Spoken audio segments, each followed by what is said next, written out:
Bonjour à toutes et à tous pour ce séminaire Violence et dogme que nous avons donc décidé de faire de manière virtuelle ou en distanciel, comme on dit dans la novlangue française du coronavirus.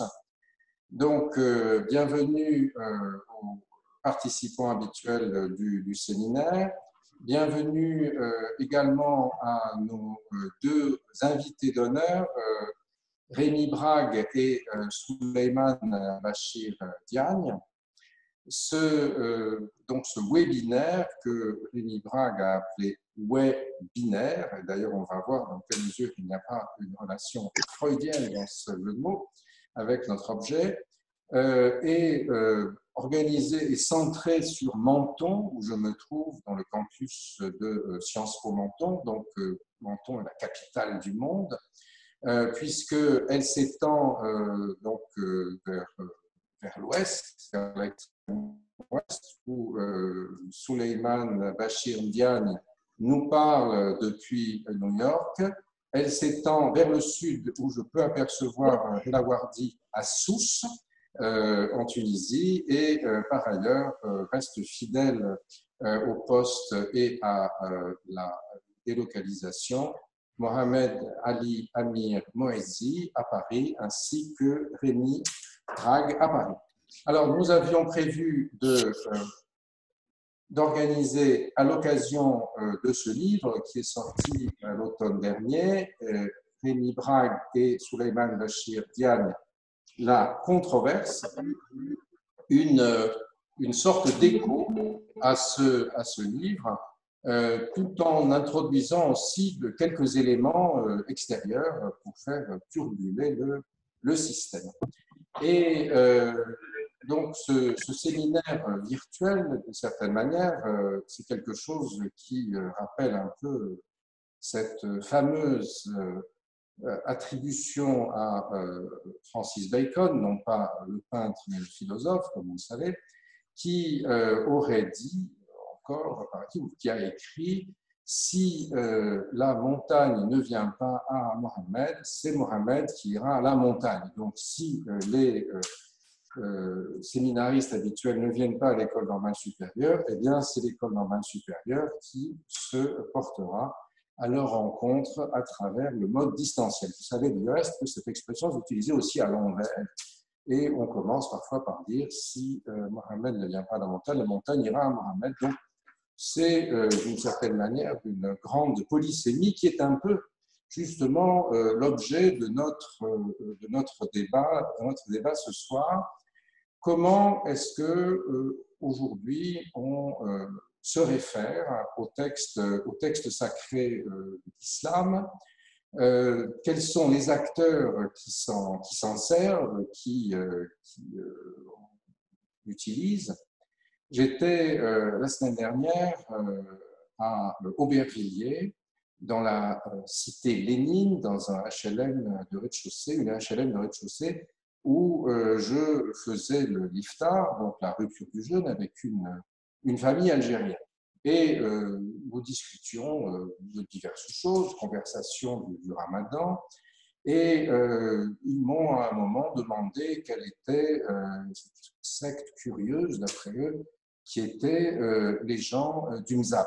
Et donc j'ai dit qu'il s'agissait d'ibadites, que les ibadites se référaient au kharidjisme, j'ai expliqué ce qu'était le kharidjisme, et j'ai à ce moment-là dit que les kharidjites étaient connus, entre autres les khawarij en arabe, parce que l'un d'entre eux avait tué Ali.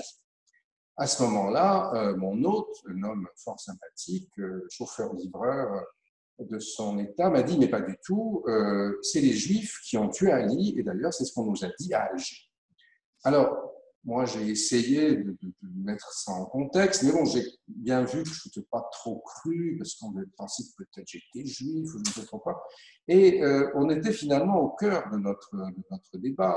Au fond, qu'est-ce que ce référentiel islamique, qu'est-ce que ces référentiels islamiques sont aujourd'hui en train de faire, comment est-ce qu'ils fonctionnent dans la société contemporaine, aussi bien dans ce qu'on appelait traditionnellement le Dar al-Islam, c'est-à-dire le monde de l'islam où les frontières étaient contrôlées, où la prière, l'appel à la prière était prononcé, et où un souverain qui se réclamait de l'islam, qui se disait en appliquer les injonctions, contrôlait le pouvoir politique. Or, aujourd'hui, et c'est quelque chose qui est présent du reste dans le débat de la controverse, aujourd'hui, justement, ces frontières ont complètement bougé. Et dans les Alpes-Maritimes où je me trouve, justement, l'appel à la prière a retenti en public un certain nombre de fois durant le déconfinement dans les quartiers populaires et les cités HLM, d'abord en appui aux soignants et puis ensuite de plus en plus pour essayer de créer une norme sur laquelle on reviendra ultérieurement. Et donc, c'était un peu la première question que je voulais adresser à nos amis Souleymane Béchir Diagne et Rémi Brague, c'est-à-dire d'essayer de comprendre comment eux voyaient aujourd'hui l'usage du référentiel islamique ou des référentiels islamiques, Ali creusera ce sillon tout à l'heure, dans le monde contemporain. Comment est-ce que ça fonctionne? Parce que bien sûr, il y a l'exégèse savante. Nous avons nos deux normaliens, Rémi Brague et Souleymane Béchir Diagne, qui ont une approche qui part de la connaissance des langues, de la connaissance du texte, de la connaissance de la tradition interprétative. Comment perçoivent-ils les usages qui se produisent autour d'eux? Puisque, après tout, si ce livre, La controverse, est arrivé, il n'est pas arrivé complètement, si j'ose dire, comme Vox in deserto clamans. C'est une voix qui ne clamait pas dans le désert, mais qui s'inscrit dans un tissu social, un tissu culturel, parfois non savant, comme mon hôte l'autre jour, fort aimable par ailleurs, à la cité Lénine, cité Lénine à Aubervilliers, et qui débattait avec moi d'un épisode important qui est l'assassinat d'Ali, tel que rapporté par la tradition et tel que perçu, interprété et présenté par ceux qui, à Alger, je ne sais pas qui c'était, lui ont fait passer ce message. Donc voilà à peu près, ce serait la première question. Alors pour nos auditeurs, donc nous avons eu l'idée de répartir cette séance de la manière suivante. J'ai posé une question, donc Souleymane et Rémi vont y répondre à leur manière, comme ils veulent, en une dizaine de minutes si possible, pour qu'on ne décourage pas, on ne désespère pas Billancourt, c'est-à-dire nos auditeurs. Ensuite, Ali posera une autre question, également 10 minutes de réponse tous les deux. Moi, j'en poserai une troisième, même scénario, et Ali une quatrième. On aura, au bout de tout ça, fait 4 fois 10 minutes plus 4 fois 5 minutes, ce qui doit faire 60 minutes si mes comptes sont exacts. J'ai fait un bac littéraire, donc vous avez le droit d'en douter. Et après cela, notre ami et collègue vénéré Hela Wardi, qui est professeur à l'Université de Tunis et qui, comme la plupart d'entre vous le savent, surtout ceux qui sont venus au séminaire, l'entendent présenter ses recherches et ses livres sur la vie du prophète et celle des 4 premiers califes, d'une manière tout à fait novatrice.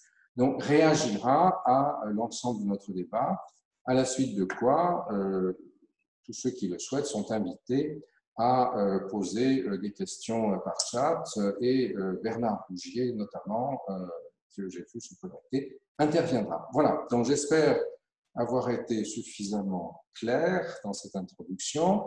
Merci à toutes et à tous de nous avoir rejoints dans cette opération.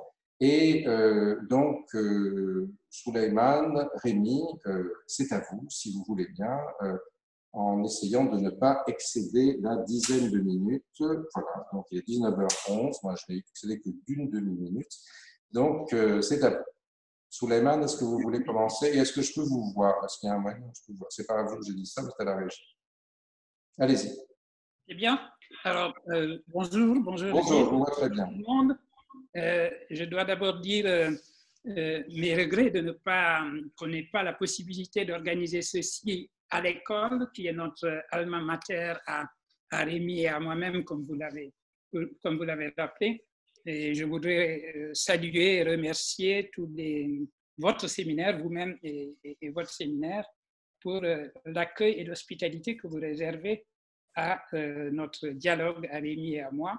Et c'est un plaisir d'être dans cette conversation. Alors, pour essayer de répondre à votre question et de voir ce que signifie faire référence à des textes et à des traditions islamiques dans le monde où nous vivons. Et dans l'actualité la plus brûlante qui est la nôtre, je vais parler de l'actualité justement que nous vivons, des circonstances absolument inouïes que nous vivons, qui sont la pandémie dans laquelle nous sommes. Il y a encore 3 mois maintenant, j'étais jusqu'à la mi-mars à Dakar, au moment où le pays prenait la décision de fermer l'aéroport, d'interdire tous les rassemblements, y compris et surtout d'ailleurs des rassemblements religieux, parce que c'était cela qui était en jeu. Et à ce moment-là, on a vu fleurir, si je puis dire, des lectures de référence qui permettaient d'éclairer la situation et d'apporter en quelque sorte une réponse à cette situation. La tradition la plus citée, et vous vous y attendez certainement, c'est normal, qui circule beaucoup en ce moment dans les sociétés musulmanes, c'est le fameux hadith de la peste. Le hadith qui rapporte cette parole prophétique selon laquelle si vous vous trouvez dans une contrée où la peste s'est déclarée, n'en partez pas, et si vous n'y êtes pas, n'y allez surtout pas. Et c'était important pour plusieurs raisons.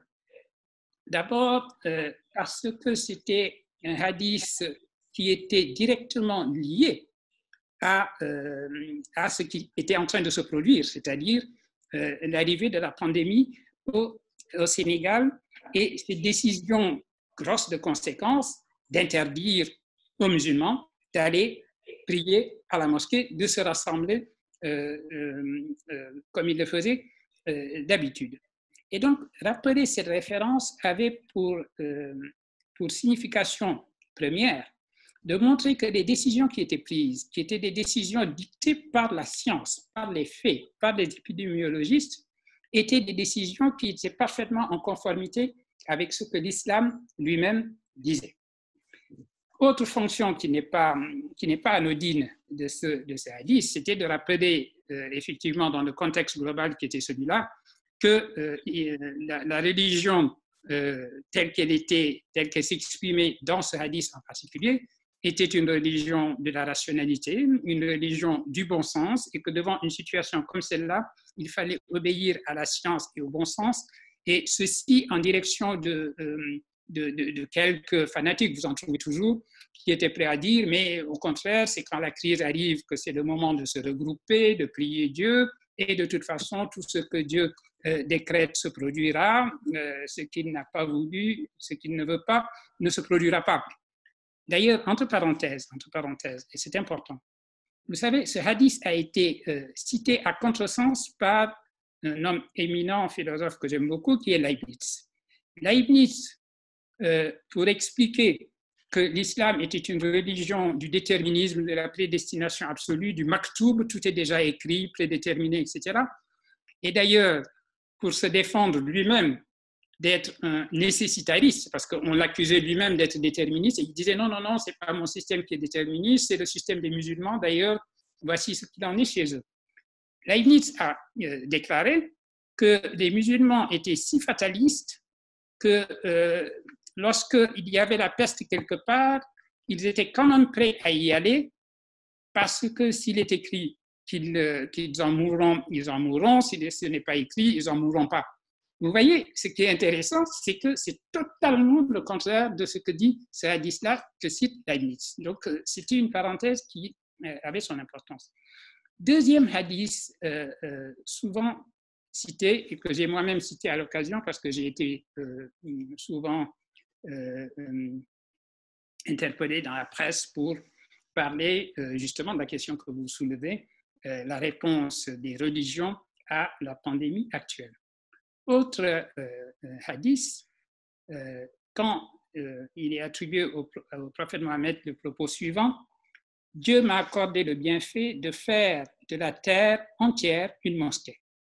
C'était une manière, au fond, de dématérialiser la mosquée elle-même, de dire, vous pouvez prier chez vous, vous pouvez avoir le sens de la communauté.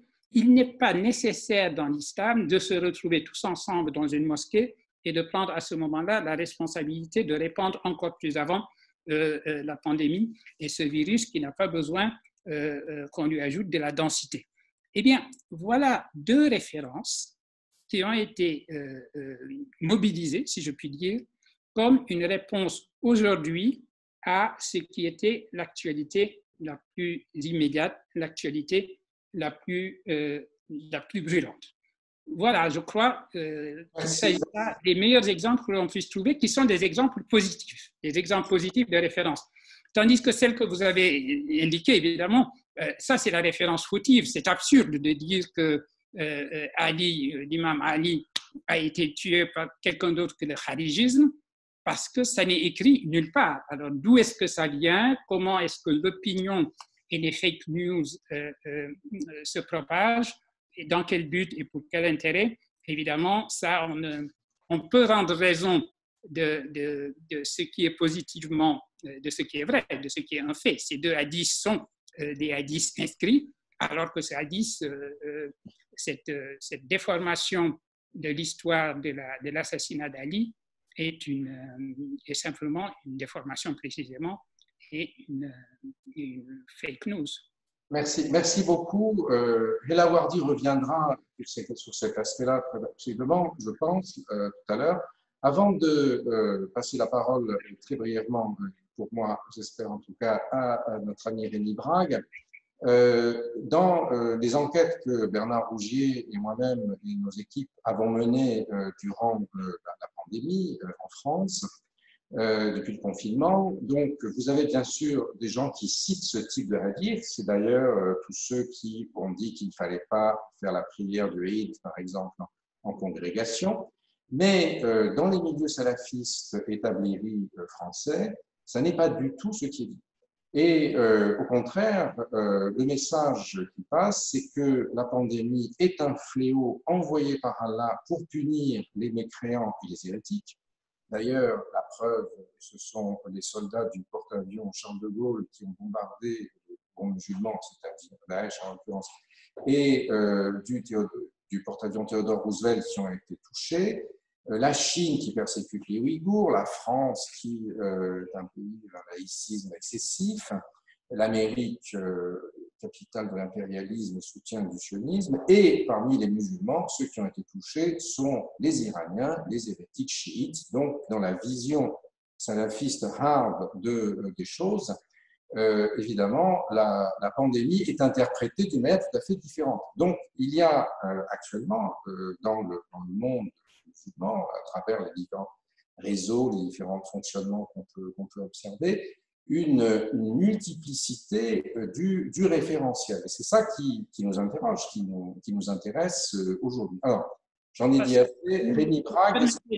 Si vous permettez, sur ce point-là, je répondais à votre question, c'est-à-dire comment on fait usage de références réelles. Là, ces salafistes dont je ne sais rien, parce que je ne connais pas ce milieu-là et ses interprétations, ils ne font référence à rien.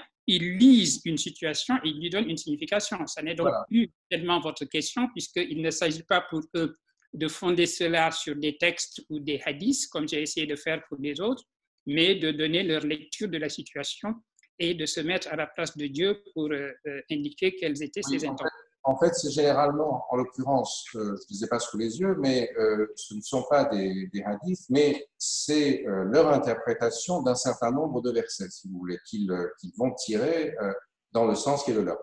On reviendra là-dessus tout à l'heure, notamment avec Ella. Est-ce que Rémi Braque, vous voulez bien nous livrer vos réflexions, s'il vous plaît?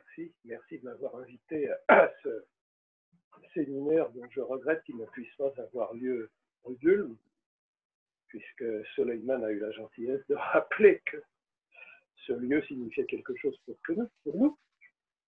Bon, je n'avais pas très bien compris, je dois bien reconnaître, la question telle qu'elle avait été formulée sur le petit déroulé de la séance là, qui nous a été envoyé par mail. J'avais compris qu'il serait question de l'emploi du mot islamique, de la référence donc à l'islam dans la lecture, disons, des événements actuels que je n'avais pas limité à la pandémie, même si évidemment elle nous touche de plein fouet, même si bon, elle nous oblige à modifier certains de nos comportements.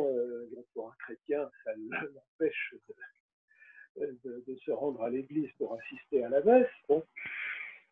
J'avais plutôt compris dans quelle mesure l'utilisation de l'adjectif islamique, ou d'ailleurs on pourrait dire de l'adjectif chrétien, est valable. Alors je me permets donc d'improviser sur quelque chose que je n'ai pas du tout préparé, et pour dire que les hadiths que Suleiman a cités sont effectivement, je crois, son expression à lui, sont de pur bon sens. Et d'ailleurs, je ne vois pas tellement pourquoi on a besoin d'un hadith, pourquoi on a besoin de mobiliser Mahomet pour dire des choses qui, me semble-t-il, vont de soi. Alors évidemment, il est très utile de raccrocher à l'autorité du prophète des conseils de manière à ce qu'il porte mieux, c'est-à-dire à ce qu'il puisse atteindre plus facilement ceux qui considèrent que Mahomet était l'envoyé de Dieu. Alors, en ce qui me concerne, la réflexion que j'ai eue à ce propos est tirée non pas d'un des deux Sahir, mais de Tintin, en l'occurrence de l'étoile mystérieuse.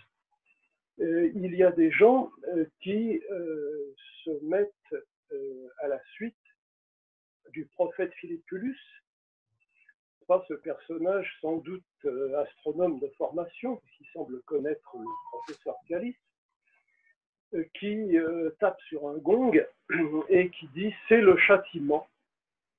C'est le châtiment. Alors il ne dit pas ce qui est châtié, il ne dit pas pourquoi le monde va disparaître, pourquoi la Terre va être heurtée par cette énorme météorite, qui finalement, comme je vous le rassure tout de suite, la rate au dernier moment. Ça me semble une conception de Dieu, un Dieu qui punit, un Dieu qui a besoin d'un prophète comme Philippulus pour dire qu'il est bon de se repentir de ce que l'on a fait de mal. Bon, ça n'est pas le mien, ça n'est pas le Dieu en lequel je crois, et je laisse cela, eh bien, disons, à certains fondamentalistes américains, par exemple, qui n'ont pas manqué de dire, oui, vous voyez, c'est la punition, c'est le châtiment. Pour qui, en tant que chrétien, croit en un Dieu qui meurt pour le salut de ses créatures, disons, Philippulus n'est plus tout à fait dans c'est ma seule réflexion, si vous voulez, que quelle conception de Dieu est derrière eh bien, notre attitude par rapport à ce que l'on nous demande de faire, soit eh bien, suivre notre raison, suivre notre bon sens, parce que Suleiman a appelé le bon sens, et je ne peux qu'approuver cet emploi des termes, et puis bon, se demander un petit peu quel genre de Dieu, ce que serait Dieu si il ne se contentait pas de laisser l'action humaine. Merci beaucoup. On va un peu revenir sur la question 3. On va peut-être maintenant, je vois que l'heure passe, on va passer maintenant à la deuxième question posée par Mohamed Ali. Oui, merci. Et avec un grand bonjour à mes amis Rémi et Suleiman, que je remercie d'être nos invités. Alors, je leur pose la question à partir, si vous voulez, d'un mot. C'est le mot islam au singulier, utilisé au singulier, que l'on trouve dans pratiquement le titre de chaque chapitre de leur passionnant livre La controverse. Alors, donc, l'islam au singulier, bon, à part le danger d'essentialisme, c'est peut-être quelque chose qui n'a jamais existé. Suleiman parle à plusieurs reprises de la diversité de l'islam et il a raison. Mais quand même, on a l'impression que tout le long du livre, on parle d'un islam et on ne sait pas vraiment la question que je vais poser, de quel islam parle-t-on? De quelle époque? Est-ce qu'on parle de l'islam turc ou de l'islam indonésien, de l'islam iranien ou de l'islam malgache? Est-ce qu'on parle de l'islam des soufis, de celui des juristes, des théologiens scolastiques du kalam? Est-ce qu'on parle de l'islam des philosophes?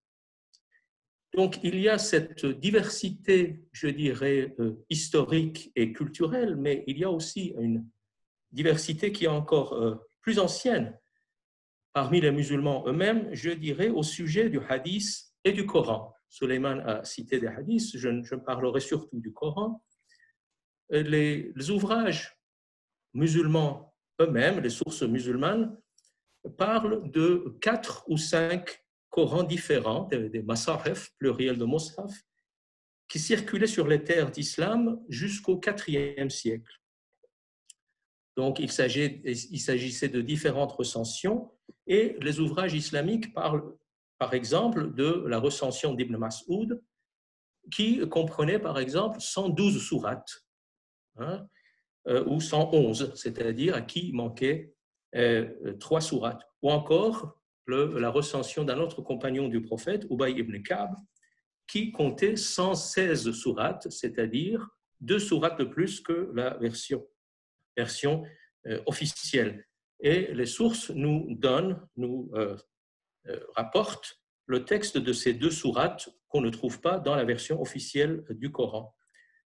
Les sources islamiques parlent aussi, je ne parle pas des sources non islamiques qui en parlent également, des sources non islamiques contemporaines, des suppressions et des ajouts dans la version officielle. Nöldeke et ses amis, dans leur ouvrage classique Geschichte des Korans, l'histoire des Corans, rapportent sur 60 pages les suppressions et les ajouts dont parlent les sources islamiques au sujet en parlant du Coran officiel. Et puis, il y a les sources chiites qui parlent très fréquemment de la version officielle en tant qu'une version falsifiée du Coran et disent que le vrai Coran, donc pour les chiites, la recension de Ali, était 3 fois plus volumineuse que le Coran officiel. Il y avait également une grande diversité due à des divergences parmi les lettrés musulmans pendant 4 siècles au moins, au sujet du style du Coran, pourquoi il est comme ça, le style du Coran, c'est-à-dire qu'il n'y a pas de style, au sujet de sa chronologie, au sujet des circonstances de la révélation, au sujet de l'abrogation, qui posait beaucoup de problèmes, hein, la théorie de l'abrogation. Donc, il y avait énormément de divergences, rien que concernant le texte coranique. Et puis, il y avait également divergences pour ce qui pourrait être, on peut en discuter, ce qui est peut-être le nœud du problème des musulmans au sujet du Coran, c'est-à-dire le Coran en tant que parole incréée de Dieu. Alors, on oublie, et les musulmans l'oublient en premier, que ce dogme a une histoire. C'est un dogme assez tardif qui a été mis sur pied sous le califat d'Al-Mutawakkil. Al-Mutawakkil qui a régné de 847 à 861, donc nous sommes au IXe siècle, et donc c'est lui qui, à l'aide de ces théologiens, a mis sur pied le dogme de la parole incréée comme une réaction à ses trois prédécesseurs, c'est-à-dire Al-Ma'moun et ses deux successeurs, Al-Mu'tasim et Al-Wasiq, qui étaient de sympathie mu'tazilite et qui voulaient élever en dogme officiel justement le Coran en tant que parole créée, en tant que parole créée. Donc les choses changent sous Al-Mutawakkil, que pour certains historiens est le véritable fondateur du sunnisme, donc au IXe siècle, et donc pour des raisons éminemment politiques, va imposer de manière extrêmement violente, c'est-à-dire en massacrant les opposants de ce dogme, qui impose le dogme du Coran créé. Alors, là aussi, il y a eu toujours des gens qui étaient contre ce dogme du Coran comme parole incréée. D'abord, les Mu'tazilites. Bon, les Mu'tazilites historiques disparaissent, mais les chiites, jusqu'à maintenant, n'acceptent pas ce dogme du Coran comme parole incréée, d'autant plus que, secrètement, ils considèrent que le Coran est falsifié. Donc, ce qui veut dire que, contrairement à ce qu'on pense, le Coran n'est pas le seul socle de la pensée islamique. Loin de là. Loin de là. Il sert, et je reviendrai peut-être dans ma deuxième question, plus qu'un texte, le Coran est très souvent un prétexte. Et si vous voulez, justement, peut-être à cause de son caractère problématique pendant les premiers siècles de l'islam, les musulmans ont très bien compris qu'ils ont affaire à un texte problématique dont la compréhension n'était pas toujours très facile, et ils ont eu recours à toutes sortes d'instruments pour le comprendre. C'est-à-dire, ils ont allé chercher des lunettes pour comprendre ce texte chez surtout les peuples conquis, chez les Grecs, chez les Juifs, chez les chrétiens, chez les Zoroastriens, etc. Et donc, ce qui a donné naissance à l'herméneutique. L'herméneutique, c'est-à-dire, si vous voulez, bon, ils se sont rendus compte, ils ont dit, bon, ce texte ne se résume pas, ne se limite pas à sa lettre, à sa littéralité, il y a des sens cachés que l'on peut trouver à l'aide d'autres cultures, à l'aide d'autres religions et à l'aide d'autres instruments. Donc, c'est la naissance de l'herméneutique, et l'herméneutique, c'est en même temps une première prise de distance par rapport au texte. Et je pense personnellement, bon là, je ne vais pas m'étendre là-dessus, que c'est l'herméneutique qui est à la base, si vous voulez, de ce qui a fait de l'islam une civilisation et une culture. Mais c'est-à-dire une prise de distance première par rapport au texte coranique. Donc, je dis tout cela et je m'arrête là pour souligner la diversité de l'islam et puis sur le fait que le Coran est loin de constituer le seul socle de la pensée en islam. Merci beaucoup, Ali. Alors, peut-être pour inverser l'ordre des priorités, si Rémi Brague veut bien commencer par dire ce que les réflexions lui... Rien à redire sur ce que Mohamed Ali vient de dire avec talent et appuyé, si je puis dire, sur les 3 volumes extraordinaires qu'il a dirigé, le Coran des historiens. Ça, je ne saurais que faire de la publicité gratuite pour ce travail. Alors, bon, la diversité, c'est un fait. Elle est historique, elle est géographique, elle est linguistique, elle est, disons, idéologique. Je pense à la différence qu'il a proposée opposé entre l'islam soufi et l'islam juridique. Donc, enfin, je nuancerai un petit peu cette opposition d'ailleurs. Enfin bon, ça c'est vraiment une autre histoire. Bon, réaffirmer l'évidence de la diversité, c'est un petit peu enfoncer une porte ouverte, en tout cas pour les gens qui sont un petit peu occupés de ce qui nous intéresse aujourd'hui. Et je dois avouer un certain agacement devant la façon dont certains se servent de la notion de diversité, si je puis dire, pour botter en touche et pour trouver une clé qui ouvre toutes les portes. En effet, j'ai déjà remarqué souvent dans des débats à propos de n'importe quoi, pas nécessairement du Coran ou je ne sais quoi, que en général la partie est gagnée par celui qui à un moment prend un air grave et assume, provoquant des hochements de tête approbateurs de son public. Il n'y a pas un X, il y a des X. Bon, alors là, tout le monde approuve, tout le monde trouve que c'est merveilleux, c'est bon. Seulement, cela laisse de côté une question toute bête, qui est aussi une question de philosophe, mais aussi la question de l'homme de la rue. Comment se fait-il que l'on utilise le même mot pour désigner ces choses si diverses? Alors, est-ce que c'est un pur hasard? Est-ce que c'est, disons, est-ce que l'on va être nominaliste pour mobiliser un grand mot pour une petite chose? Bon, alors, comme philosophe, et donc comme appartenant à la confrérie, à la corporation dont le saint patron est Socrate,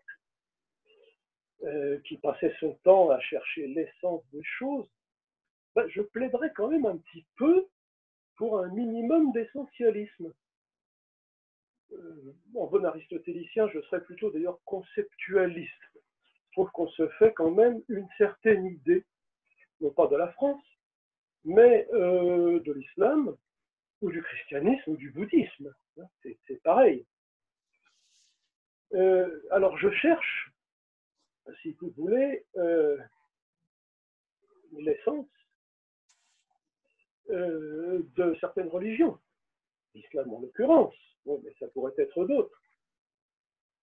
Je me garde en même temps de l'essentialisme, en ce sens que je ne cherche pas à expliquer, par exemple, les comportements de ces gens que l'on dit musulmans, ou qui se disent musulmans, uniquement par leur appartenance religieuse. Il y a tellement d'autres facteurs qui interviennent. Là, je crois qu'il faut injecter un petit peu de diversité à un autre endroit que celui de Mohamed Ali. Alors, je cherche quand même les fondamentaux. En ce qui concerne, mettons, le christianisme, on peut difficilement se dire chrétien si l'on ne croit pas que Jésus de Nazareth était le Christ. C'est-à-dire si on ne ratifie pas le trait d'union dans l'expression Jésus, trait d'union, Christ. On peut chanter les bienfaits de la civilisation chrétienne. On peut défendre les valeurs chrétiennes, si l'on y tient, mais ça ne suffit pas pour être chrétien. Bon, de même, pour être musulman, il y a quand même des choses que j'appellerais fondamentales, sans vouloir jouer au fondamentalisme. Bon, les musulmans se dénomment eux-mêmes comme étant les gens de la Qibla, les gens qui prient en direction de la Mecque, et pas de Valparaiso ou de Singapour. Ils sont tous à admettre que le Coran est un livre divin, créé ou incréé, dont les États-Unis ont perdu la partie, Mohamed l'a rappelé il y a quand même bien longtemps. créé ou incréé, peu importe, c'est la parole de Dieu. Mahomet est le bel exemple. Il est le sceau des prophètes. Ça, je ne vois pas comment on peut nier cela et rester musulman. Alors, à l'intérieur de cela, bien entendu, il y a de la marge. Marge qui a des avantages et des inconvénients. Le fait que l'islam n'ait pas de magistère, comme l'Église catholique, il n'y a pas de pape, où il n'y a pas de modérateur, comme chez les presbytériens, où il n'y a pas de tel ou tel conseil suprême. Ça a des avantages, l'avantage de la souplesse. L'inconvénient, c'est qu'il devient impossible de dire ça n'est pas l'islam, ou ça n'a rien à voir avec l'islam, comme on le dit très souvent. L'ennui, juste donc, c'est que des gens que je considère moi-même comme tout à fait civilisés et fréquentables considèrent que les gens de Daesh sont en dehors des limites de l'épure, mais de leur côté, les gens de l'État islamique dégainent facilement le takfir et considèrent que ceux qui ne sont pas de leur côté sont de mauvais musulmans. Et qui peut se permettre de leur dire non, vous avez tort, vous vous dites musulman, vous êtes prêt à mourir pour votre conception de l'islam, mais vous n'êtes pas vraiment musulman. Donc, je crois qu'il faut quand même un minimum, non pas d'essentialisme, mais un minimum de recherche de l'essence, de recherche de ce sans quoi on ne peut plus, disons avec quelques responsabilités, se dire musulman, ou se dire chrétien, ou se dire bouddhiste. Voilà. Merci beaucoup. Est-ce que, Souleymane, moi je suis dans la fonction angoissante de responsable de l'horloge, je vois qu'on s'est déjà beaucoup laissé emporter, on est tous responsables. Est-ce que, Souleymane, vous voulez bien, à votre tour, répondre, essayer de le faire un peu brièvement si c'est possible, là, à la question de Ali? Oui, deux points rapides. Le premier pour dire que les mots ont surtout des usages. Ils ont des usages plus que des sens. Autrement dit, je vous donne un exemple très simple. Si en anglais, sur mon ordinateur aujourd'hui, j'écrivais le mot islam avec un i minuscule, la machine s'autocorrigerait tout de suite et le réécrirait avec i majuscule. Alors que l'usage, la convention, c'est qu'en français, quand je dis islam avec un i minuscule, je parle de la religion. Et quand je dis islam avec un i majuscule, je suis en train de parler du monde de l'islam.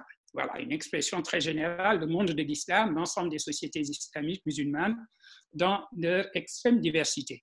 Alors, évidemment, il y a une diversité très grande qui correspond effectivement. L'Afrique de l'Ouest, d'où je viens, et en général, quand je parle de l'islam, je suis en train de parler, de penser véritablement à la tradition, à la culture dans laquelle j'ai baigné, et que je peux appeler un islam ouest-africain, qui est ma référence. Mais je sais par ailleurs qu'effectivement, l'islam est dans une très grande diversité. D'ailleurs, une diversité dont l'islam lui-même parle. Pour revenir encore à ces hadiths, on connaît deux formes. Al-Ghazali, le philosophe Al-Ghazali Al-Ghazal, cite deux versions différentes d'un hadith dans deux textes différents. Le premier sur la délivrance de l'erreur, l'autre son texte sur la différence, la distinction entre islam et infidélité. Dans le premier cas, il rapporte cette parole prophétique disant ma religion se divisera en 72 sectes et une seule d'entre elles ira au paradis. Autre version, et c'est intéressant, ma communauté se divisera en plus de 70 sectes, toutes iront au paradis sauf celle des indiques. Ah, bon, allez donc vous dépatouiller avec cela. Mais en tout cas, le fait est que la diversité, bon, elle va de soi, elle est évidente. Un point sur lequel je serai tout à fait d'accord avec Rémi, ça ne m'étonne pas, nous avons la même démarche philosophique. C'est vrai que, prenons un autre exemple, hors de l'islam. Pendant très longtemps, la grande tarte à la crème, c'était l'Afrique au singulier. Il suffisait que quelques ethnologues mettent les pieds dans un aéroport africain pour être spécialiste de l'Afrique. D'où la fameuse phrase qu'on répète à l'envi maintenant, attention, l'Afrique n'est pas un pays.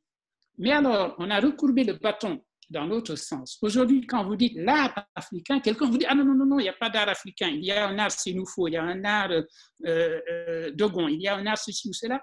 On a l'impression qu'on est passé d'une généralisation complète quand on parle de l'Afrique à une espèce de découpage et de fragmentation de ce continent en petits hameaux qui interdisent de dire quoi que ce soit. Or, et c'est en cela que je rejoins la démarche que Rémi Brague vient d'indiquer. Sauf que ce n'est pas pour moi une affaire d'intensité, ce n'est pas un tout petit peu d'essentialisme contre un essentialisme exagéré. C'est au contraire une démarche lucide, philosophique, qui consiste à faire ce que les phénoménologues appellent une réduction à l'essence. C'est-à-dire que quand je dis l'art africain, je sais bien qu'il y a un art dogon, qu'il y a un art sénoufo, qu'il y a un art qu'on trouve au Mozambique. Mais qu'est-ce que je dis en disant cela? Je suis en train de les ramener, des langages plastiques différents à une espèce de grammaire commune qui est que c'est un art qui tourne le dos à la reproduction pure et simple de la réalité telle qu'elle est, au profit d'une approche symbolique, conceptuelle plus ou moins de cette. Et donc, j'ai effectué de manière tout à fait consciente une démarche que je maîtrise, qui est une démarche qui consiste à dégager l'essence d'une chose. Et donc, quand on dit l'islam, pourvu qu'on ne soit pas piégé par les mots et qu'on ait bien explicité sa propre démarche et ce que l'on met sous cette réduction à l'essence, en mettant de côté des différences qui sont là. Alors, moi, j'ai tendance à dire, de toute façon, dans cette diversité-là, si quelqu'un, la seule chose qui fasse de quelqu'un un musulman, c'est de dire il n'y a d'autre Dieu que Dieu et Mohammed est le prophète de Dieu. On peut être d'accord sur le fait que cela définit les musulmans. Maintenant que ces musulmans soient druzes, ismaélites, chiites, sunnites, zabites, etc., oui, le fait est là. Le fait est là. Simplement, dans ce que vous dites, quand vous dites islam, assurez-vous que vous avez véritablement construit le propos que vous allez tenir et que les concepts que vous utilisez sont des concepts normés. Cela étant, vous avez le droit d'utiliser des mots dès lors que vous les avez constitués et reconstitués, établis philosophiquement. Alors, sur le Coran, créé, incréé, effectivement, le kalam musulman, la théologie, s'est constitué autour de trois grands problèmes, dont celui-là, le grand problème de la réalité des attributs de Dieu, le problème de la prédestination ou du libre arbitre et alors, la coéternité des attributs existant de manière coéternelle avec Dieu. Une des conséquences était de se demander si la parole de Dieu peut exister avec lui. Coran créé ou incréé. Effectivement, les premiers khalifes abbassides, qui étaient des khalifes mu'tazilites dans leur vision du monde, ont milité pour un Coran créé. Et vous parliez de persécution, cher Mohamed Ali. Ibn Hanbal a été persécuté et mis en prison pour avoir refusé de concéder que le Coran était créé. Ça veut dire donc que ces premiers khalifes avaient parfaitement exercé également une contrainte sur ceux qui refusaient de considérer le Coran comme créé. Changement de pouvoir politique, changement de vision théologique, ce n'est plus le kalam mu'tazilite qui accourt à la cour des Abbassides, c'est le kalam asharite. Et là, on revient à la position de l'imam Ibn Hanbal en disant non, le Coran est la parole éternellement incréée de Dieu.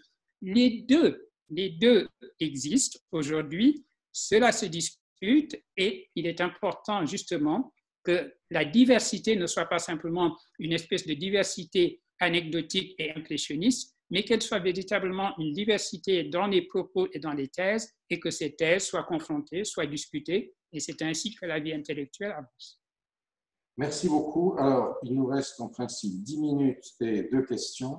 Donc, je vous propose de fondre les questions 3 et 4, puisque celle que je voulais vous poser concernant l'engagement spirituel de chacun d'entre vous, puisque l'un se revendique comme philosophe chrétien, l'autre comme philosophe musulman, chacun devinera de qui il s'agit.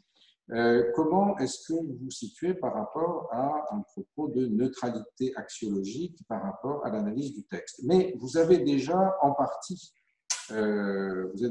intervenu de manière indirecte sur cette question, donc pour que nous ne perdions pas trop nos auditeurs, je vous propose de tâcher de réintégrer un élément de réponse à cette question dans la question finale que va vous poser Ali, à qui je demande d'être assez bref, s'il le veut bien, dans la formulation de sa question, sinon nous n'allons pas pouvoir tenir notre horaire. Ali, est-ce que tu veux bien poser ta question? Oui, je vais être le plus bref possible. Je crois que, effectivement, notre souci à nous tous, c'est l'instrumentalisation politique du religieux et des textes. Là, je viens à ce que je disais, que les textes sont des prétextes. Et là, ma question se pose sur des questions de méthode. C'est-à-dire, si j'ai parlé de la diversité, ce n'était pas pour, si vous voulez, enfoncer des portes ouvertes, c'est que, effectivement, je suis tout à fait d'accord avec Rémi aussi que, bon, on ne peut pas dire que l'islam, c'est Daesh. Bien sûr, c'est un peu crétin de dire ça, mais on ne peut pas dire non plus que Daesh n'est pas l'islam.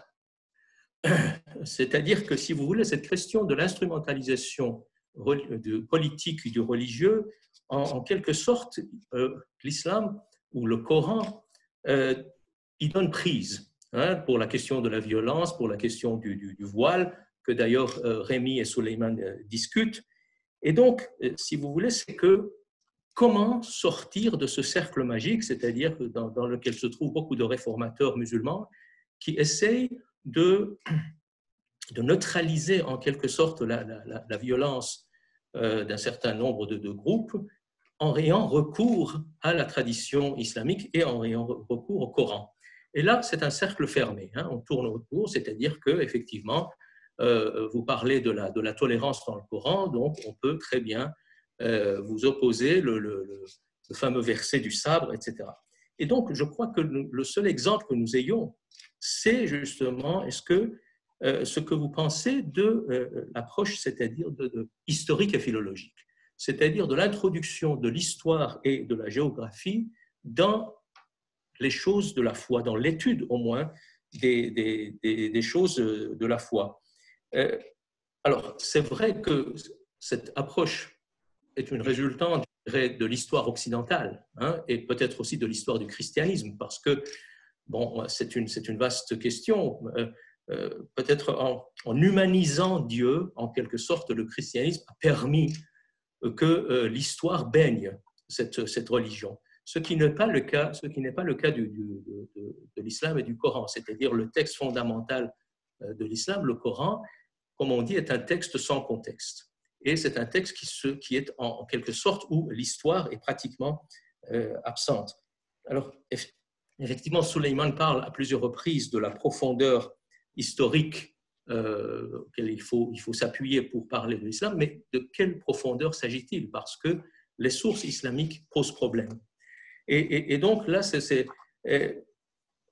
vous voulez, l'histoire occidentale nous montre que, bon, dans une trajectoire qui va peut-être des dernières exégèses bibliques du Moyen-Âge, en passant par la Renaissance, par les Lumières, et puis on arrive, je fais vraiment essayer de rapidement les choses, ce qui a neutralisé en quelque sorte cette vision absolue de choses qui existe encore parmi les musulmans et qui nourrit un certain fanatisme, ce qui a relativisé les choses, c'est cette longue histoire justement de la mise en place de la démarche philologique et historique, c'est-à-dire quelque chose qui permet de prendre de distance par rapport à cette vision absolue des choses, de relativiser, de contextualiser, d'avoir une distance critique.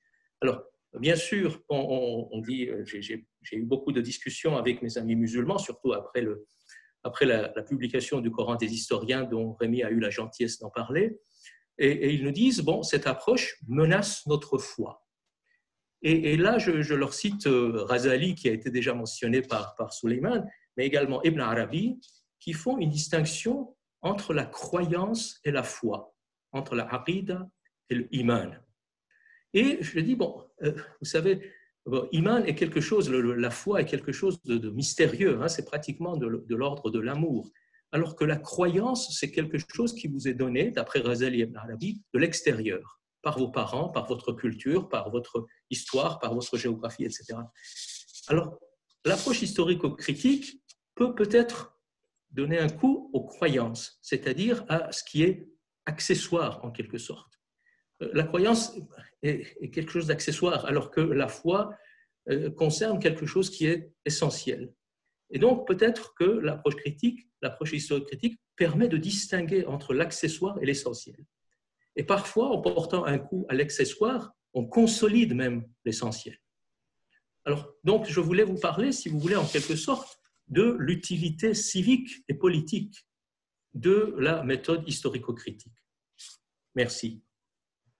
Alors, Souleymane, voulez-vous commencer et Rémi ensuite?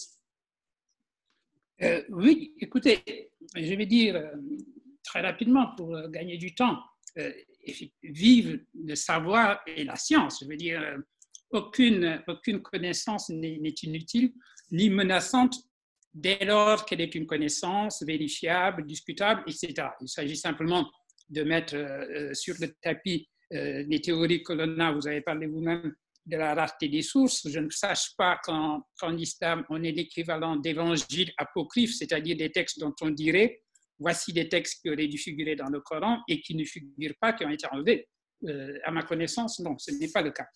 Alors maintenant, sur ce qui, la raison pour laquelle je dis que ce n'est pas vrai, il ne faut pas, je crois, exagérer ce que l'on considérerait être les conséquences apocalyptiques d'une approche historico-philologique qui se mettrait à bouleverser la foi et à ébranler des convictions.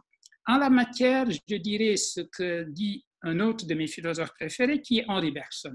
Henri Bergson, dans les deux sources de la morale et de la religion, dit la chose suivante. Il y a même des gens qui, par approche historico-critique, justement, sont allés jusqu'à nier l'existence du Christ.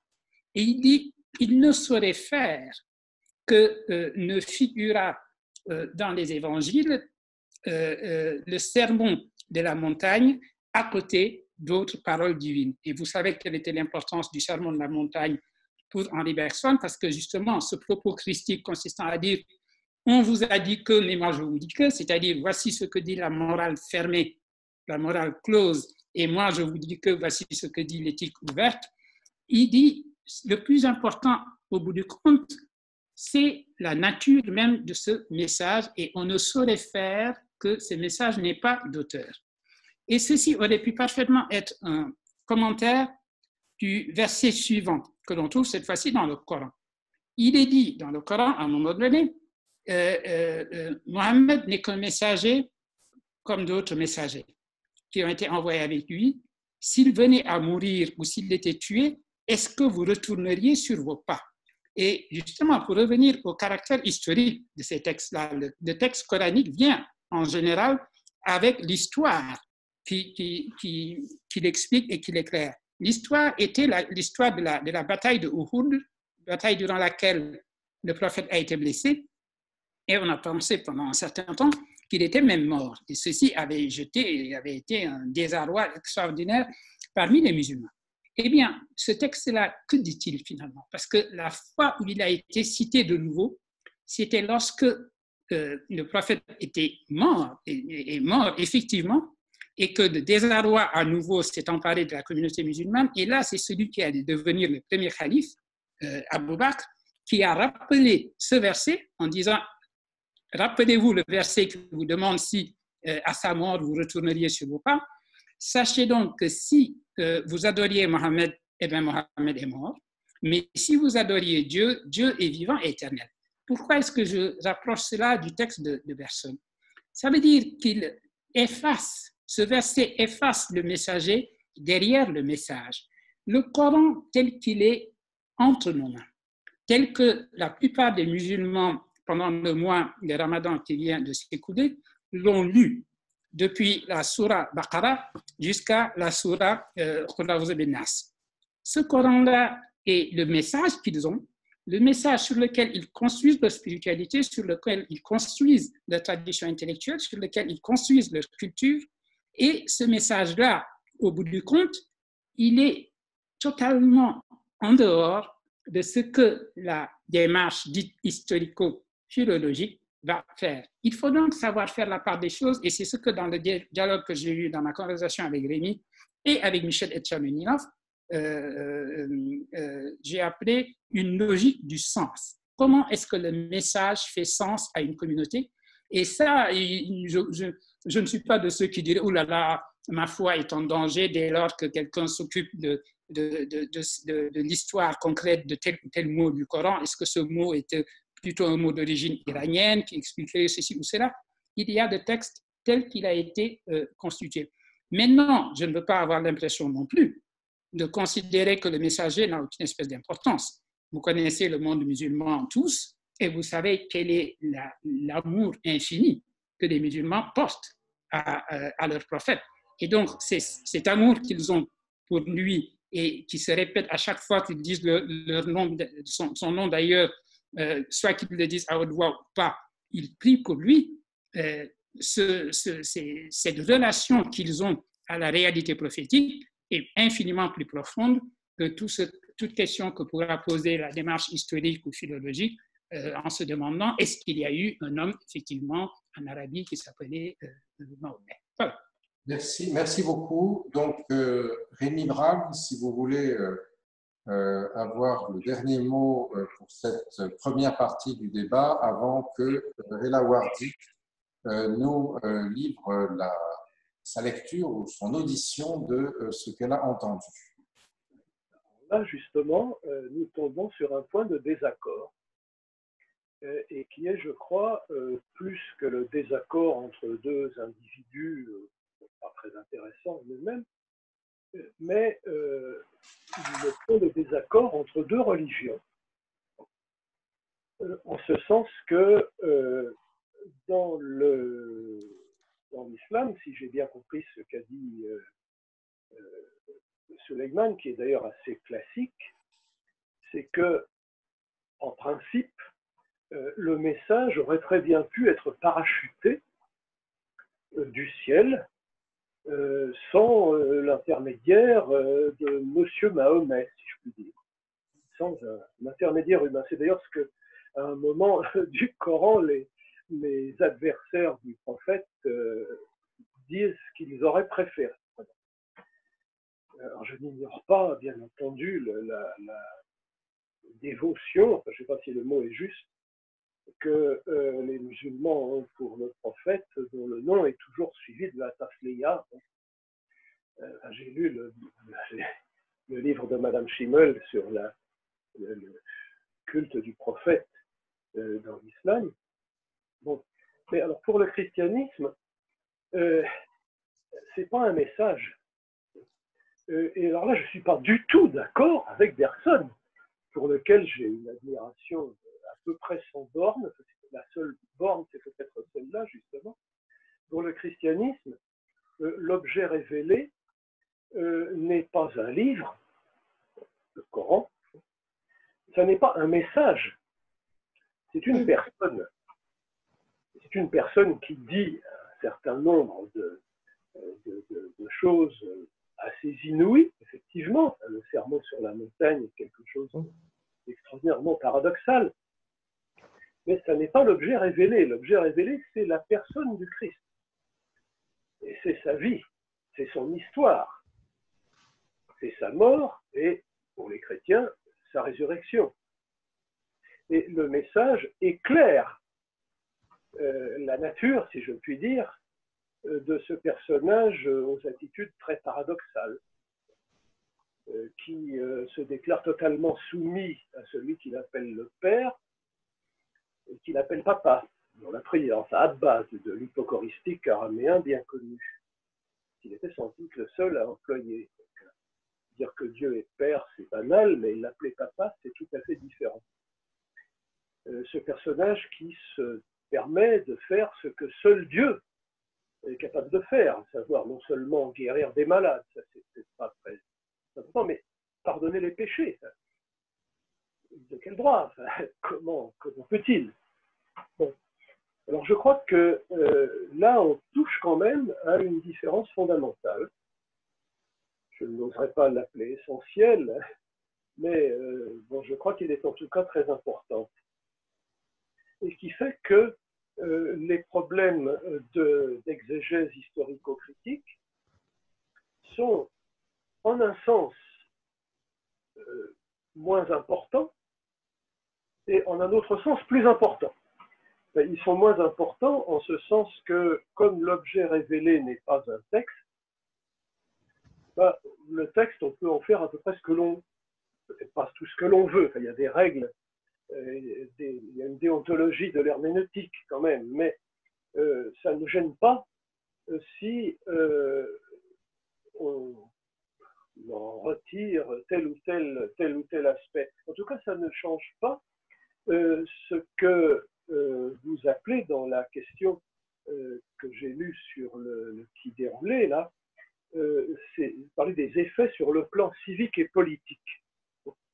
Là, il n'y en a pas beaucoup, ne serait-ce que parce que, comme Ibn Khaldoun lui-même, votre concitoyen, Madame Wardi, Ibn Khaldoun a fait remarquer, c'est que dans ce qu'il appelle l'évangile, bon, l'Injil, le Nouveau Testament, il n'y a pas beaucoup de statuts, de ahkam. Il y a des exhortations, c'est très intéressant. Il y a des exhortations, c'est-à-dire il y a des appels à respecter une morale supposée connue, une morale qu'on n'a pas besoin d'enseigner parce que c'est la morale commune. Alors de ce point de vue-là, la méthode historico-critique ne change rien à l'effet possible de ce que vous appelez le message. D'un autre côté, la méthode historico-critique peut être très importante parce que si, par exemple, il s'avérait que Jésus de Nazareth n'avait jamais existé, ou s'il n'avait jamais dit ce qu'on lui fait dire dans les évangiles, ou s'il n'avait jamais été crucifié, si c'était simplement shubbiha lahum, simplement si on avait eu l'impression, bon, là, tout s'écroulerait.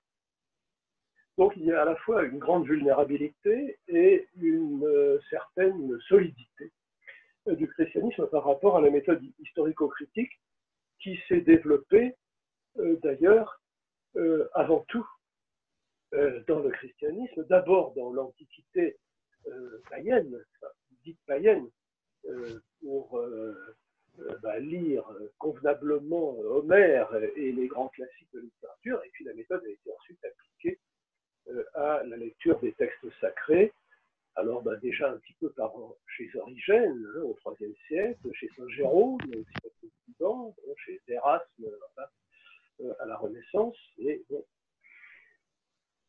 ça continue à se développer, et je souhaite aux gens qui se livrent à ce genre de travaux bien du plaisir.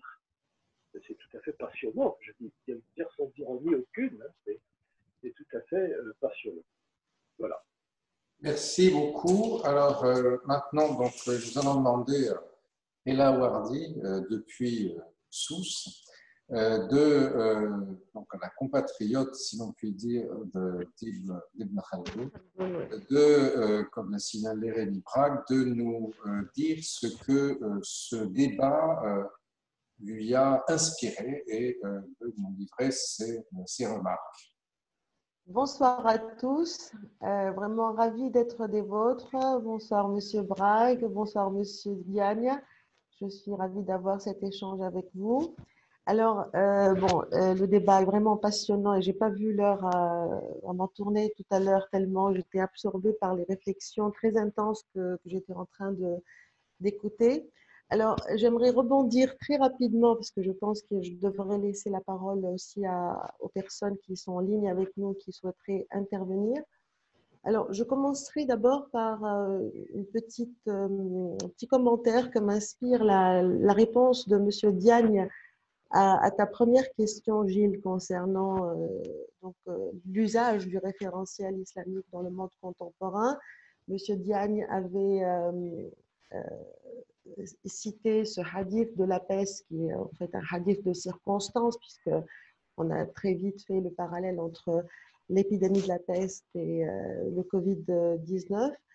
Ce hadith existe bel et bien dans les ouvrages de la tradition musulmane. Mais en Tunisie, on a eu un débat d'un autre genre sur le corona. C'était concernant les cérémonies d'enterrement, puisque les gens n'avaient pas le droit d'enterrer d'une manière habituelle leurs morts. Il n'y a pas eu de prière dans les mosquées, etc. Et donc, le mufti de la République a sorti un autre hadith dans le Sahih Bukhari aussi. Je ne vais pas lire tout le hadith, il est très long. C'est Aïcha, la femme du prophète, qui le cite. Elle a interrogé son mari sur l'épidémie de la peste. Il lui dit en gros, c'est-à-dire c'est une miséricorde pour les croyants, et ceux qui en meurent sont des martyrs.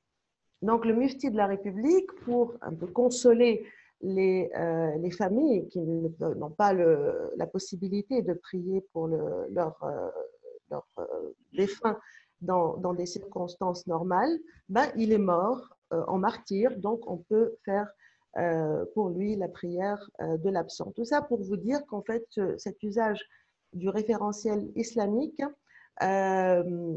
est tellement diversifié qu'on peut avoir la chose et son contraire, et les deux sont appuyés par des hadiths tout aussi authentiques les uns que les autres. Et je compare toujours l'islam à un menu de restaurant où on peut trouver tout ce qu'on veut, le poisson, la viande, les plats végétariens, etc. Et chaque musulman compose son menu. Bon, il y a ceux qui composent des menus parfaitement indigestes, et ceux qui trouvent la formule équilibrée hygiénique pour vivre sainement et ne pas embêter les autres. Ça, c'était une remarque juste pour rebondir sur le hadith de la peste, parce que c'est un élément très concret. Le deuxième point qui m'a interpellée aussi dans notre discussion, c'est la question de la diversité de l'islam. Il y a des islams, évidemment qu'il y a des islams. Je suis parfaitement d'accord avec vous, Ali. Il y a un tronc commun, effectivement, comme l'a dit M. Bragg. À partir de ce tronc commun, on va avoir plusieurs ramifications, et dans une certaine mesure, ces ramifications sont une source de richesse culturelle de l'islam, qui à chaque fois qu'il entre dans une contrée, la change, mais aussi il est influencé par elle, par les cultures locales avec lesquelles il était en contact. Donc c'est un corps vivant et qui a subi des greffes. Mais ce qui m'interpelle, et je pense que nous tournions autour du pot depuis tout à l'heure, c'est qu'en fait cette diversité en islam, je crois qu'Ali sera d'accord avec moi, n'est pas seulement un simple constat qu'on doit faire. Elle a alimenté les conflits fratricides en islam, et que dès le début, ce conflit était quelque chose de structurant, le conflit interne dans l'islam. Donc, ce n'est pas du tout une simple diversité culturelle ou doctrinale qui engage les questions d'interprétation du texte, etc. Ça, ce serait bien si on pouvait avoir que cet aspect-là de la diversité, mais en islam, dans l'histoire de l'islam en particulier, la lutte fratricide, qui est un peu maintenant synthétisée en gros par le conflit entre sunnites et chiites, est un vrai problème, parce que cette diversité ou cette différence a été la source a été instrumentalisée par les différents courants politiques pour en faire une véritable machine de guerre. Donc ça, c'est le point sur la diversité intellectuelle. Je suis presque attendrie, Monsieur Diagne, par votre approche très romantique de l'islam. Vous faites la comparaison avec l'art africain, mais les artistes africains ne s'entretuent pas. ce qui n'est pas le cas des musulmans qui appartiennent à différents groupes.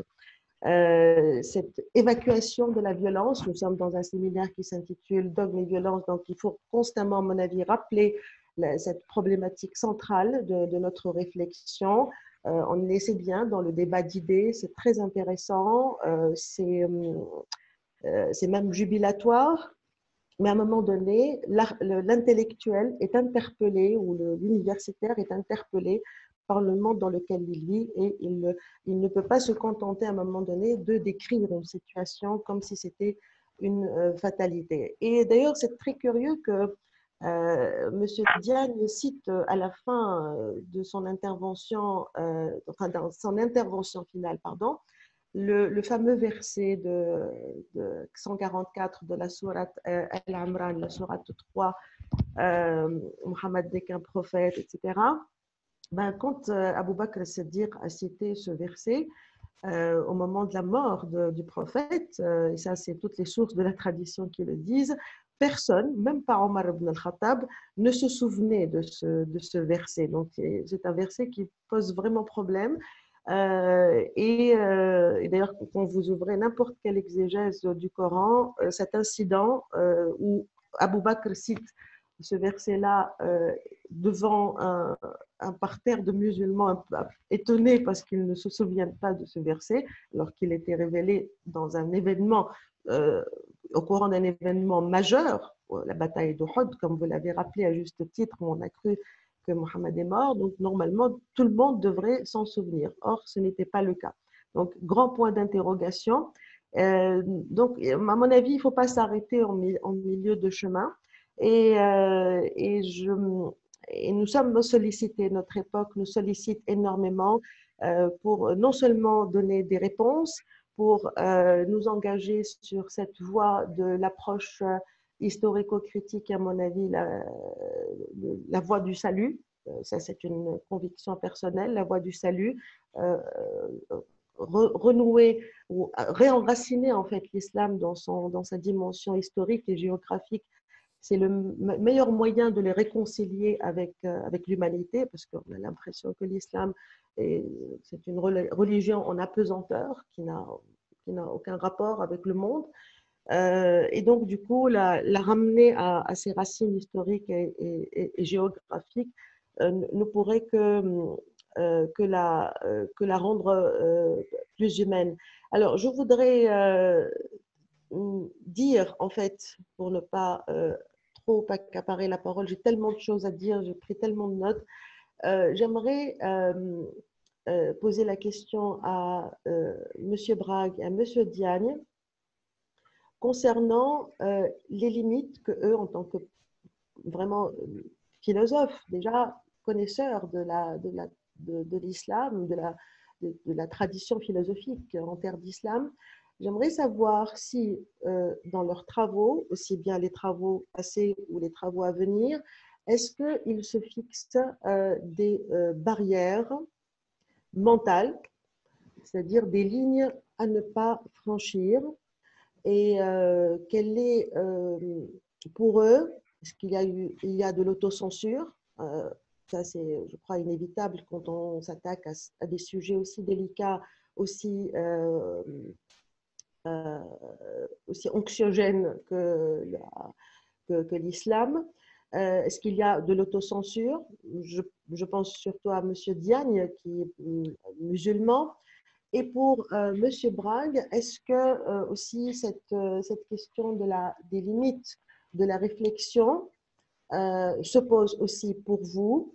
C'est-à-dire, non, je vais ménager les sensibilités avec cette image, toujours cette image mentale qu'on se fait du musulman comme une sorte d'objet en cristal qui risque de se fracasser si on l'ébrèche un tout petit peu. Et d'ailleurs, j'ai senti cela dans les propos de M. Diagne. J'ai fait un peu de l'analyse du discours improvisé. Il parle tout à l'heure de l'amour infini des musulmans pour le prophète Mohammed. pour Monsieur Mohammed, comme dirait Monsieur Brague, son prophète, ou Monsieur Mohammed, il parlait d'amour infini. Là aussi, ça conforte un peu l'image du musulman romantique que je me fais de lui. Il n'y a pas que l'amour infini de Mohammed, mais il y a aussi des gens qui tuent pour Mohammed, pour soi-disant le protéger. Il y a eu tellement d'incidents autour de ça. Si c'était de l'amour, alors ce ne serait pas seulement un amour infini, mais un amour fou alors.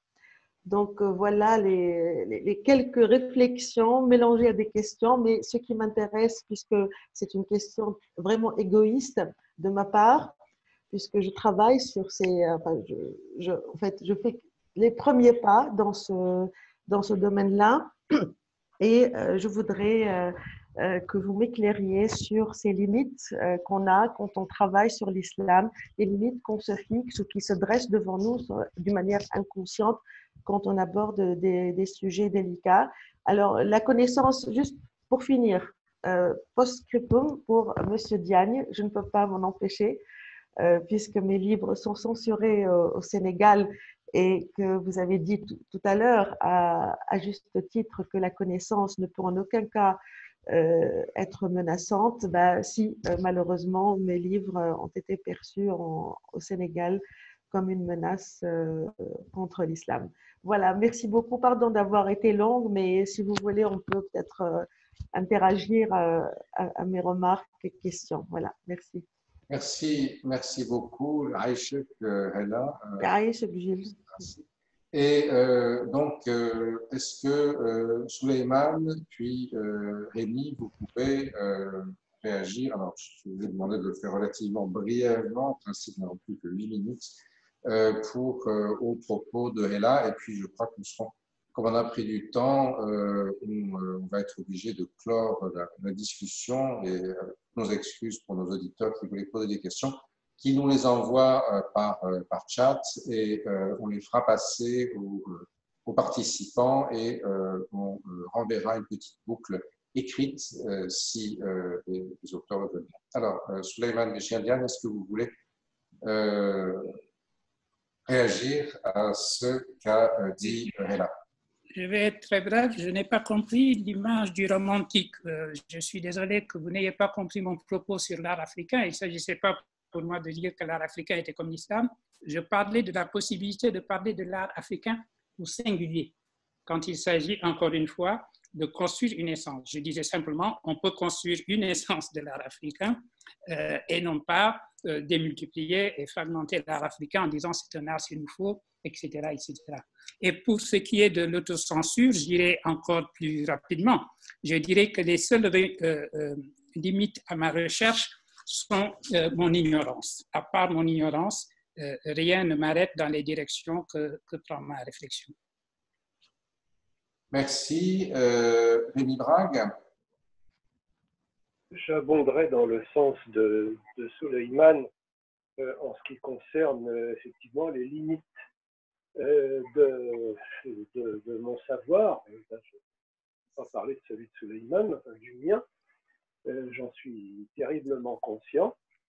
Bon, ça, je veux dire, on ne peut pas tout lire, on ne peut pas tout savoir, on ne peut pas tout apprendre parce que, bon, à un moment donné, il faudra faire valoir ses droits à la retraite définitive. Alors, les limites que l'on s'imposerait à soi-même, non pas les limites qui nous sont imposées par le fait que nous avons un cerveau fini et une vie finie également,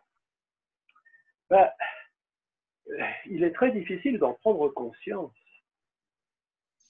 Si l'on en prenait conscience, on les franchirait du fait même. Alors ça, c'est une dialectique qui est chez Hegel, bon, à longueur de page. Enfin, bon, là, je l'adapte, je la simplifie. À partir du moment où l'on prend conscience d'une limite, c'est qu'on l'a franchie. Et donc, mes propres limites, je ne les saisis pas. Alors, lorsqu'il s'agit de parler de l'islam, moi qui ne suis pas musulman, il y a d'abord une limite que s'impose, je crois, ou que devrait s'imposer non pas seulement tout universitaire, mais toute personne à peu près bien élevée, limite de la courtoisie. Ne pas insulter les gens, ne pas leur dire qu'ils sont idiots. Bon, ça, c'est un minimum. Comment dire, comme chrétien, si je peux dire, et comme chrétien européen, on a un certain avantage, c'est qu'on a l'habitude de recevoir des coups. Ça fait quand même plusieurs siècles que le christianisme est dans le collimateur de pas mal d'esprits. Bon, ça a pris des aspects un peu polémiques à partir de ce que l'on appelle les Lumières.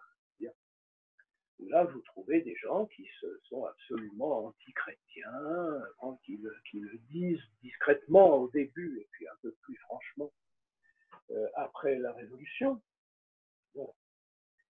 Ça a commencé avant, hein, avec les libertins au XVIIe siècle, avec les gens de Padoue et d'ailleurs au XVIe. C'est une vieille histoire. Donc on a un petit peu l'habitude. Ça ne nous fait pas plaisir. Ça ne nous fait pas plaisir, mais enfin, bon, bah, voilà, on fait avec. On fait avec. Alors, est-ce que l'on peut appliquer la même chose aux autres religions, l'islam par exemple, le bouddhisme, bah, à l'intérieur des limites de la courtoisie, bah, je crois qu'on a le droit de la critique. On a le droit de dire, ça, j'accepte pas, ça me semble faux, ça, je n'ai aucune raison de l'admettre. Voilà. Et ça ne devrait pas poser problème. Bon, il y a des gens auxquels ça pose problème dans toutes les religions. Alors, voilà, il faut faire avec, ou faire sans. Merci beaucoup. Malheureusement, nous avons... C'est l'heure. Et là, c'est toi que j'entendais, tu voulais dire un mot, c'est ça? Non, j'ai dit que il y a l'appel à la prière maintenant. Donc, ça va couvrir le son de ma voix. Très bien. C'est Adhan al-Maghreb, oui. On a une mosquée à la maison. Moi qui suis un providentialiste athée, j'y vois un signe. C'est un signe, voilà, c'est le gond. Je vous remercie toutes et tous pour ce débat très riche où on a essayé de pousser un petit peu les choses dans les limites donc, du distanciel. Et bien sûr, je donne rendez-vous, s'il le désire toujours, à Souleymane Diagne et à Rémi Brague pour se retrouver autour du bassin aux Ernest, dans leur alma mater, à l'un et à l'autre, pour un débat réel la prochaine fois. Je rappelle à celles et ceux qui voudraient acquérir le livre que nous avons indiqué un lien avec la librairie Chan qui peut non seulement le mettre à votre disposition, mais vous l'adresser à travers le monde. Et je voudrais enfin remercier Yasmina Touaibia, la directrice du campus Moyen-Orient Méditerranée de Sciences Po, qui a assuré une grande partie de la possibilité de mettre en œuvre, de reproduire ce débat. Remercier également Philippe Désert, technicien au campus, qui a eu la gentillesse d'assurer ce travail sur son temps, en plus son temps de travail, et remercier également Sarah Gittel, irremplaçable esprit agissant de la chaire Moyen-Orient Méditerranée qui a managé, comme on dit en anglais, tout ça d'une main à la fois ferme et sûre. Voilà.